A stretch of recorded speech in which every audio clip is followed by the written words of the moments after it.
হ্যাঁ বন্ধুরা, আজ আমরা আলোচনা করব দক্ষিণ এশিয়ার সবথেকে উন্নত দেশ সিঙ্গাপুর নিয়ে। কিভাবে এই দেশটা এতটা উন্নত করলো এত কম সময়ের মধ্যে, কি নীতি অবলম্বন করে এত দ্রুত উন্নতি সাধন ঘটালো, তার সমস্তটাই আলোচনা করব এই ভিডিওতে। তবে ভিডিওটা পুরোটা দেখার অনুরোধ রইল। তবে শুরু করা যাক।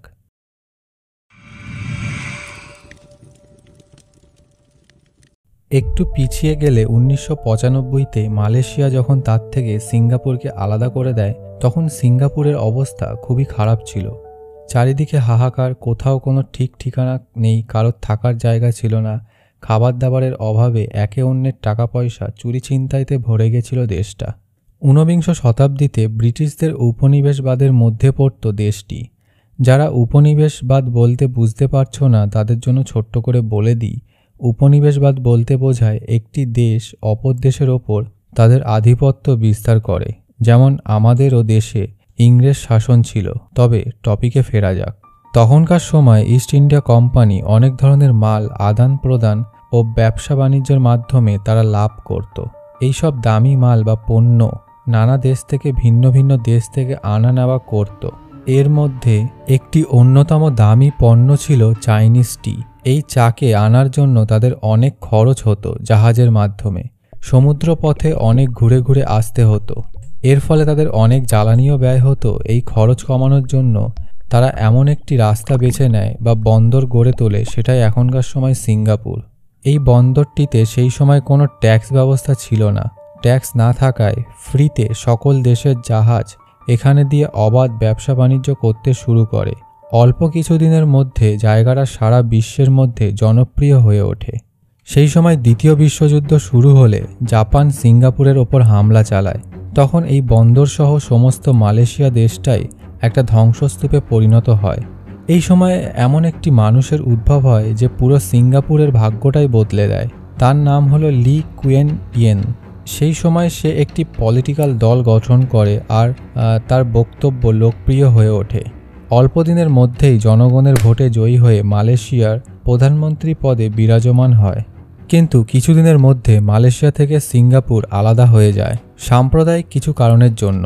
সেই সময় সিঙ্গাপুরের মানুষদের না ছিল কোনো স্কিল, না ছিল কোনো শিক্ষা। এরূপ সময় লিয়ের সরকার চারিদিকে খোলাখুলি ভাষণ, সরকারের বিরুদ্ধে কথোপকথন, এমনকি রাস্তায় চুইংগাম ফেলাতেও বাধা নিষেধ আনে। এরূপ কঠিন সিদ্ধান্ত নেওয়ার ফল স্বরূপ সিঙ্গাপুরের জনগণের মধ্যে ধীরে ধীরে বিদ্বেষ কমতে থাকে।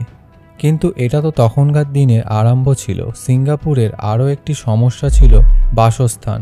90% লোকজনের কাছেই তখনকার থাকার মতো ঠিক ঠিকানা বাসস্থান ছিল না। লিয়ের সরকার তখন সস্তায় জমি কিনে তাদের জনগণের মধ্যে দিতে থাকে। শর্ত ছিল একটাই, তাদের উপার্জনের কিছু অংশ সরকারকে দিতে হবে।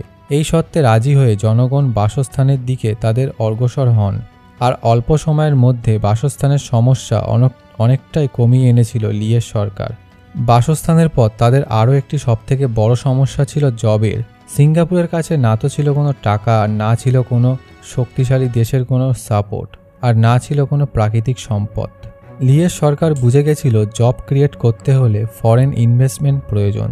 তাই তখন তারা বিদেশি কোম্পানিদের জন্য ট্যাক্সের মান অনেকটাই কমিয়ে দেয়। বলা যায় ট্যাক্স নামে মাত্রই এতটাই কম করে দিয়েছিল। অল্প দিনের মধ্যেই বড় বড় কোম্পানির হেড অফিস সিঙ্গাপুরে গড়ে ওঠে, আর ধীরে ধীরে প্রগতিশীল দেশে পরিণত হয় সিঙ্গাপুর। আর সরকারি টাকা 9/6 অর্থাৎ কারাপশনের বিরুদ্ধে কঠিন ল পাস করানো হয়, তা ছিল ফাঁসি। আর সরকারি কর্মচারীদের মাসিক বেতনও বিপুল পরিমাণে বাড়িয়ে দেওয়া হয়। এই জন্য সিঙ্গাপুর পুরো বিশ্বের কাছে একটা বিনা কারাপ্টেড দেশে পরিণত হয়েছে। আর লিয়ের সরকার শিক্ষাক্ষেত্রেও ব্যাপকভাবে তাদের জনগণের উন্নতি সাধন ঘটিয়েছে। শুধু পুঁথিগত বিদ্যাই নয়, সময়ের সাথে সাথে তাল মিলিয়ে কারিগরি বিদ্যা, টেকনোলজিতেও সকলকে শিখতে সাহায্য করে চলেছে। আজকের সময় সিঙ্গাপুর একটি সম্পূর্ণ উন্নত দেশে পরিণত হয়েছে। দুনিয়ার উন্নত ও ধনী দেশগুলির মধ্যে একটিতে পরিণত হয়েছে। বিশ্বের দ্বিতীয় ট্রেডিং বৃহত্তম বন্দর তাদের কাছেই আছে, আর ব্যবসা বাণিজ্যের জন্য একটি সহজলভ্য দেশ হিসাবেও বিবেচিত হয় এই দেশটি। তো বন্ধুরা, কেমন লাগলো তোমাদের একটি অনুন্নত দেশ থেকে গড়ে ওঠা উন্নত দেশের কাহিনী? একজন ভালো লিডারই পারে তাদের দেশকে সঠিক দিকে দিশা দেখিয়ে তার দেশের উন্নতি ঘটানো। তারও একটি উদাহরণ এই সিঙ্গাপুর। তো বন্ধুরা, কেমন লাগলো ভিডিওটা কমেন্ট করে জানিও, আর কী বিষয়ে তোমরা ভিডিও দেখতে চাও সেটাও কমেন্টে জানিও। তবে আজ এটুকুই।